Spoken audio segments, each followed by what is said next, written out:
Hello बच्चों, मैं मधुरमा श्रीवास्तव आज तुम्हें प्रतिशतता पर आधारित वार्तिक प्रश्नों को हल करना सिखाऊंगी, यानी word problems based on percentage. तो बच्चों ये देख रहे हो, ये एक सर्कल है और इसमें कितने भाग हैं तुम गिन सकते हो कि इसमें 8 भाग हैं। अब 8 भागों में से अगर मैं कहूँ कि ये पिंक वाला कुल 8 भागों का कितना भाग है, तो हम इसे फ्रैक्शन फॉर्म में यानी भिन्न के रूप में बता सकते हैं कि ये कुल टोटल 8 भागों का एक भाग है, यानी 1/8।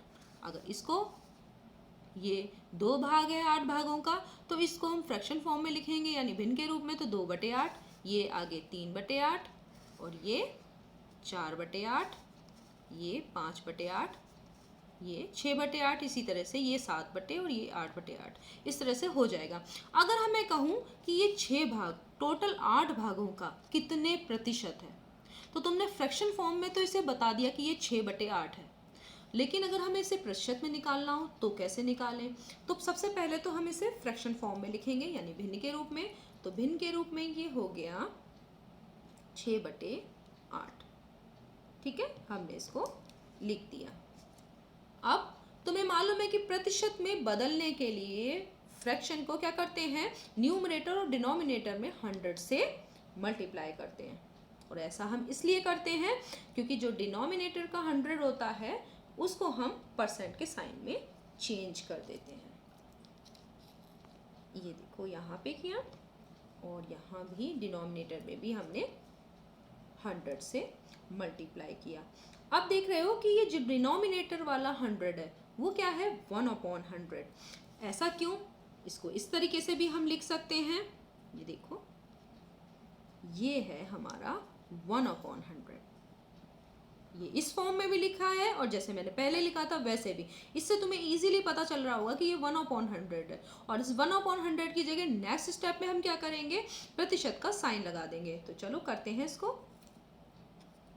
यहाँ पे लिखेंगे हम 6 और इसकी मल्टीप्लिकेशन किससे होगी, इसकी 100 से मल्टीप्लाई कर दिया हमने। अब हमारा डिनोमिनेटर में सिर्फ 8 हम लिखेंगे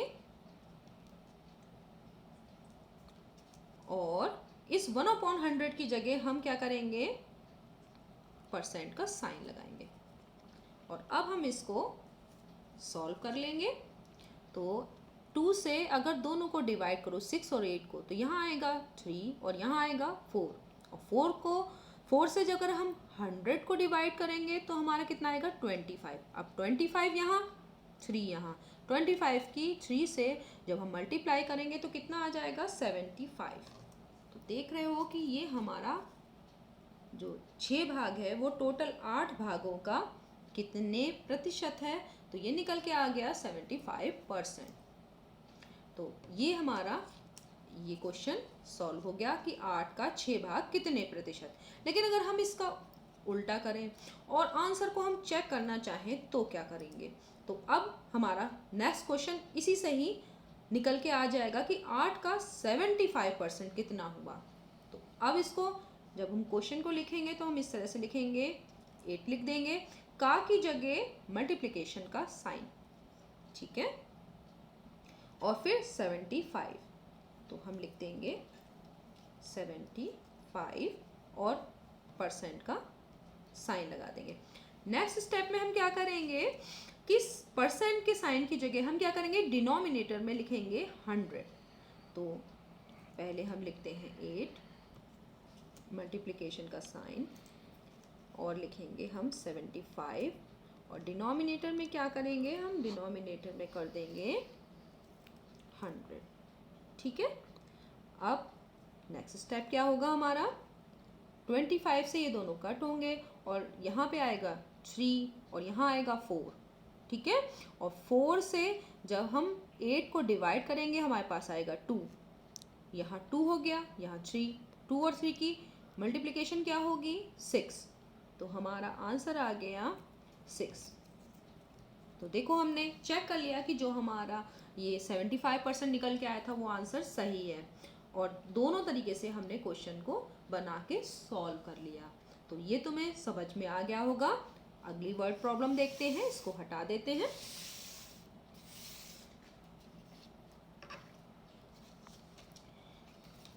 ये देखो बच्चों, एक ये वर्ड प्रॉब्लम है। 1 किलोग्राम आम का मूल्य 25 रुपए था, जो बरसात के कारण बढ़कर 30 रुपए प्रति किलोग्राम हो गया। आम के मूल्य में प्रतिशत वृद्धि बताओ। तो अगर मैं तुमसे ये कहूँ कि आम के मूल्य में कितनी वृद्धि हुई, तो तुम लोग इसे आसानी से बता सकते हो 30 रुपए में से 25 रुपए घटाकर कि 5 रुपए मूल्य हमारा बढ़ गया है। तो ये तुमने कैसे किया? ये तुमने किया 30 में से कितना घटाया? 25। ठीक है, तो ये तुम्हारा, तब तुम्हें पता चल गया कि मूल्य में हमारी कितनी वृद्धि हुई है, यानी 5 रुपए की वृद्धि हो गई है। अब तुम ये भी बता सकते हो, क्योंकि तुम ये 25 भाग में से ये 5 भाग को अगर हमें फ्रैक्शन में लिखना है, यानी जो मूल्य में वृद्धि 5 रुपए की वृद्धि हुई है, वो पुराने वाले मूल्य यानी 25 रुपए का कौन सा भाग है, तो ये फ्रैक्शन फॉर्म में क्या लिखोगे? 5/25। ठीक है, तो हम इसको लिख देंगे 5/25। ठीक है, तो 5 रुपए जो वृद्धि हुई है, यानी जो बढ़ा मूल्य है ये 5 रुपए, वो 25 रुपए का कौन सा भाग है? 5/25।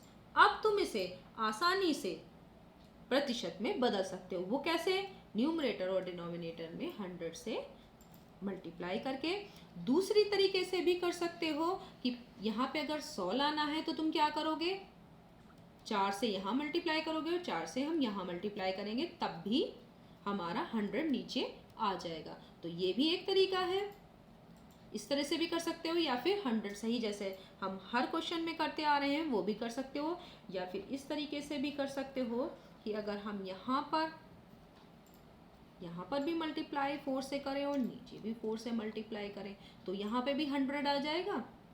ठीक है, और 100 की जगह पे फिर हम परसेंट का साइन लगा लेंगे, वो भी एक इजी तरीका है। अगर इस तरह का कोई भी हो कि 20 लिखा हो, 25 लिखा हो, 5 लिखा हो, तो तुम क्या कर सकते हो? इजीली उसे 100 में चेंज कर सकते हो। तो ये भी एक तरीका है, तुम कर सकते हो।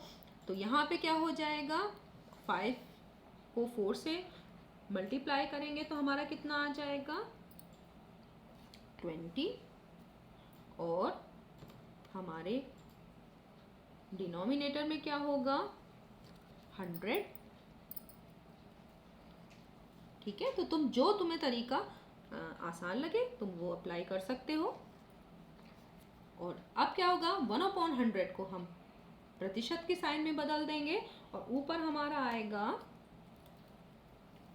20, और इसकी जगह पे क्या लगा दोगे? परसेंट का साइन।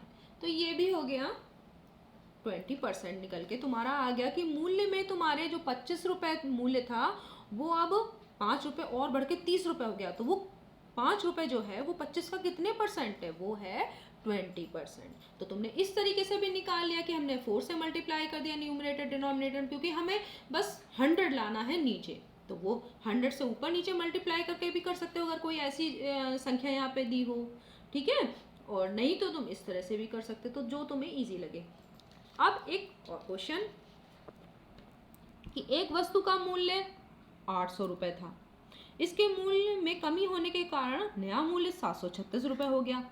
वस्तु के मूल्य में प्रतिशत कमी। तो अभी तुमने जो क्वेश्चन किया था वो प्रतिशत वृद्धि का था, यानी वस्तु का मूल्य बढ़ा था। अब यहाँ पर वस्तु का मूल्य कम हो रहा है, तो कैसे करें? तो वस्तु का कितना मूल्य कम हुआ है ये तो तुम आसानी से निकाल सकते हो। क्या करोगे? 800 रुपये जो पहले मूल्य था उसमें से 736 रुपये घटा दोगे, तो तुम्हें पता चल जाएगा कि मूल्य में कितनी कमी हुई है। तो हम क्या पहले लिखेंगे? पहले हम 800 रुपये लिखेंगे, और उसके बाद उसमें से हम सब्ट्रैक्ट करेंगे कितना? 736। तो तुम यहाँ पर लिख दोगे 736। ठीक है, अब तुम इसे सब्ट्रैक्ट तो कर ही सकते हो। कितना आएगा? ये आएगा हमारा 64। तो देख रहे हो कि मूल्य में हमें कमी, तो जैसे हमने वृद्धि निकाली थी, मूल्य में कमी भी बहुत आसानी से निकाल सकते हैं। अब हमें ये देखना है कि ये जो 64 रुपये मूल्य में कमी हुई है वो पहले वाला मूल्य कितना था? 800 रुपये, उसका ये कितने प्रतिशत है? तो पहले देखेंगे कि 64 रुपये 800 रुपये का कितने भाग है। तो वैसे ही फ्रैक्शन फॉर्म में तो तुम इजीली अब लिख लोगे, ये हो जाएगा 64 और डिवीज़न में क्या आएगा, यानी डिनोमिनेटर में हमारा आ जाएगा पुराना वाला मूल्य। पुराना वाला मूल्य कितना है, 800 रुपये। तो यहाँ पर हम लिख देंगे 800। तो ये हो गया हमारा फ्रैक्शन फॉर्म में, ठीक है। अब देख रहे हो कि इसको कई तरीके से हम कर सकते हैं। या तो हम यहाँ पर मल्टीप्लाई करें 100 से और परसेंट का साइन लगा दें डायरेक्ट। एक और भी तरीका है, यहाँ पे तुम्हें दिख रहा है कि 2 जीरो यानी 100 से ऑलरेडी डिनोमिनेटर में 100 है, देख रहे हो। इसको तुम इस तरह से भी 800 का इस तरह से भी तो लिख सकते हो। ये देखो, ये देखो, इसको तुम लिखोगे इस तरीके से। ये देखो, देख रहे हो कि 8 को 100 से मल्टीप्लाई कर रहे हैं तो 800 आ रहा है ना। तो यहाँ पर तो तुम्हें कुछ करने की ज़रूरत ही नहीं है। तो तुम यहाँ पर देख रहे हो कि हम यहाँ पर हम डिनोमिनेटर में 100 हमारे पास ऑलरेडी है। तो हम क्या करेंगे, इसको अगले स्टेप में जब लिखेंगे तो हम यहाँ लिख देंगे 64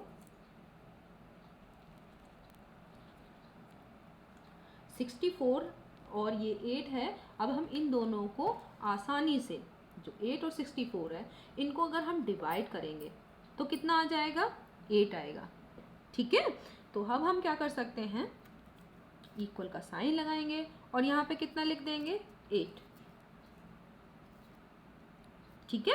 और ये जो 1/100 है, इसकी जगह क्या करेंगे, परसेंट का साइन। तो देखो कितना इजी हो गया कि हमने पहले मूल्य में कमी कितनी हुई है वो निकाल लिया। अब वो कमी पुराने वाले मूल्य का कितने भाग है वो कर लिया।